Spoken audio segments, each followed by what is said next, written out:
कहानी की शुरुआत होती है और हम देखते हैं निंग टियान को, जिसे यहाँ पे एक रिवॉर्ड मिला होता है जिसका नाम फेथ कल्टीवेशन होता है। इसमें अगर फॉलोवर्स आपके साथ कल्टीवेट करते हैं तो यहाँ पे फॉलोवर्स की जो कल्टीवेशन की स्पीड है वो डबल हो जाती है। साथ ही साथ होस्ट को यहाँ पे रिप्लेनिश मिलता है। ये सुन के यहाँ पे ये काफी खुश हो जाता है, पर यहाँ पे ज्यादा फॉलोवर्स के रखने की जगह नहीं थी, तो ये सोचता है ये ग्रेट एल्डर को अपने साथ मिला लेगा, जिससे ये और रिप्लेनिश की ताकत और ज्यादा बढ़ा देगा। ये फिर एल्डर के पास चले जाता है और कहता है, ग्रेट एल्डर, आज आसमान काफी साफ होने वाला है, साथ ही साथ मून लाइट भी आज काफी ब्राइट है, तो अगर हम एक दूसरे के साथ कल्टीवेट करें तो हम इससे काफी कुछ गेन कर सकते हैं। पर ग्रेट एल्डर इस चीज के लिए मना कर देते हैं। पर तभी यहाँ पे सभी स्टूडेंट्स का ब्रेक थ्रू होने लग जाता है, जो देख के एल्डर सोचते हैं कि लगता है ये काफी ज्यादा लकी है, उसने खुद कल्टीवेट करके अपना भी ब्रेक थ्रू करवाया और दूसरे का भी करवाया। अगर मैं भी इसके साथ मिल जाऊं तो शायद मैं भी ब्रेक थ्रू कर पाऊं। ये फिर इस चीज के लिए हाँ कर देता है और यहाँ पे कल्टीवेट करने लग जाता है, पर इसे कुछ भी स्पेशल महसूस नहीं हो रहा होता। तो स्टूडेंट्स से बताते हैं कि आपको ये चिल्लाना पड़ेगा कि फैमिली हेड सबसे कूलेस्ट है, तभी आप कल्टीवेट कर पाओगे।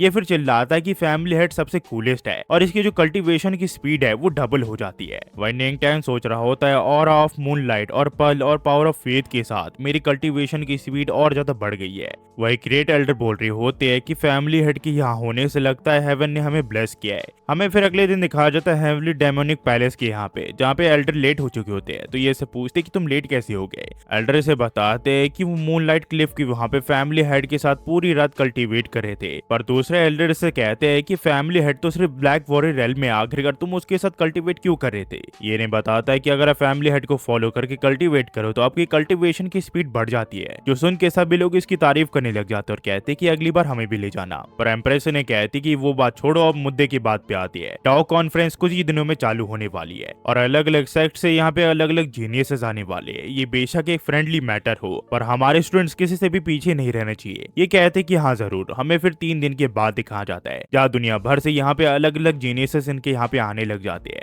जिन्हें देख के ये सब काफी ज्यादा हैरान होते हैं। जैसे कि सोरिंग सेक्ट का लिंग आओ या फिर शैडो डेमोनिक सेक्ट का यिन शांची, जो कि जीनियसेस माने जाते हैं। उतने में यहाँ पे सेंट याओची आ जाती है। वैसे तो सेंट का किसी से भी झगड़ा नहीं है और साथ ही साथ वो एम्प्रेस की वेडिंग में भी नहीं आई थी, पर वो इस बार सबको विजिट करने के लिए आई है। इसका मतलब यहाँ पे कुछ तो स्पेशल होने वाला है। तभी यहाँ पे एक बंदा कहता है कि आप सभी का हेवनली डेमोनिक सेक्ट में स्वागत है। मेरा नाम लिंग चैंग शेंग है और मैं आपको कॉन्फ्रेंस स्टेज तक गाइड करूंगा। पर याओची से पूछती है कि सीनियर, मैंने काफी सारे हेवनली सेक्ट के स्टूडेंट्स को क्लिफ के ऊपर कल्टीवेट करते हुए देखा है, क्या मैं पूछ सकती हूँ कि आखिरकार क्लिफ के टॉप पे कौन बैठा हुआ है। ये से बताता है कि वो हमारे फैमिली हेड है, जो कि उन सभी डिसिप्लिन को गाइड कर रहे हैं। पर यहाँ पे लिन याओ कहता है कि वो तो सिर्फ स्पिरिचुअल रेल में, आखिरकार वो इन सबको कैसे गाइड कर सकता है। वही हमें निंग टियान के यहाँ दिखाया जाता है, जहाँ पे काफी सारे और स्टूडेंट्स ने यहाँ पे ब्रेक थ्रू कर लिया होता है। निंग टियान फिर यहाँ से उड़ के कॉन्फ्रेंस स्टेज के यहाँ पे चले जाता है ताकि वो अपनी स्किल को और ज्यादा इंप्रूव कर सके, सबको शॉक करके। वही कॉन्फ्रेंस स्टेज के यहाँ पे डेमोनिक सेक्ट के स्टूडेंट्स को सभी लोग चैलेंज दे रहे होते हैं, पर वो लोग अच्छे से उसे जीत रहे होते हैं क्योंकि काफी सारे जीनियस यहाँ पे डेमोनिक सेक्ट में भरे हुए हैं। ग्रेट एल्डर यहाँ पे कहते हैं कि हमारे पास इलाइट डिसिप्लिन है, तो आपको घबराने की कोई जरूरत नहीं है। कॉन्फ्रेंस में हमारी ही जीत होने वाली है। पर ये कहती है कि खुश होने की कोई जरूरत नहीं है, 3 सबसे ज्यादा डिफिकल्ट वाले ओपोनेंट अब तक स्टेज पे आए नहीं है।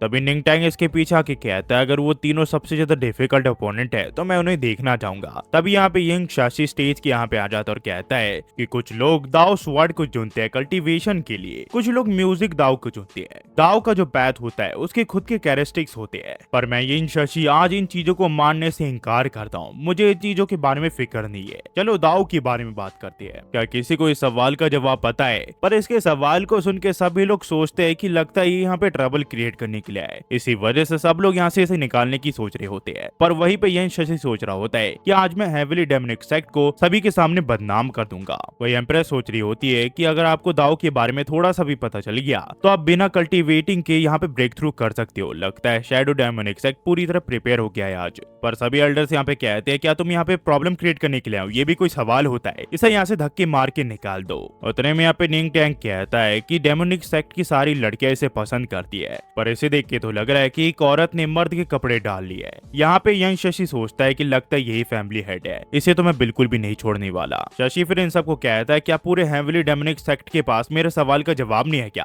पर निंग टेंग कहता है कि सीसी, तुम्हारा सवाल एकदम सिंपल है और डाउ कॉन्फ्रेंस में पूछने लायक तो ये बिल्कुल भी नहीं है। और यहाँ से जो कहानी है वो टू बी कंटिन्यू जाती है। इस हफ्ते यही चैप्टर रिलीज हुआ है, तो गाइस इसका अगला चैप्टर अगले हफ्ते आएगा। इसमें मैं कुछ नहीं कर सकता क्योंकि आर्थर के ऊपर है। पर अगर आप चाहते हो कि इसके और भी चैप्टर आते रहे तो ड्रेक स्कैन पे जाके इसे सपोर्ट दिखाइए, क्योंकि वहां से आप इसके आर्थर को सपोर्ट दे सकते हो। मुझे नहीं पता कि आर्थर को पैसे देते हैं कि नहीं, पर हाँ ये ट्रांसलेट कर देता है जिससे आपकी हेल्प हो जाती है और मैं उसे एक्सप्लेन कर देता हूँ। जाते हुए सिर्फ इतना ही कहूंगा। Thanks for watching. Next video मिलता है। होपफुली आप सब बढ़िया होंगे। Thanks for watching guys.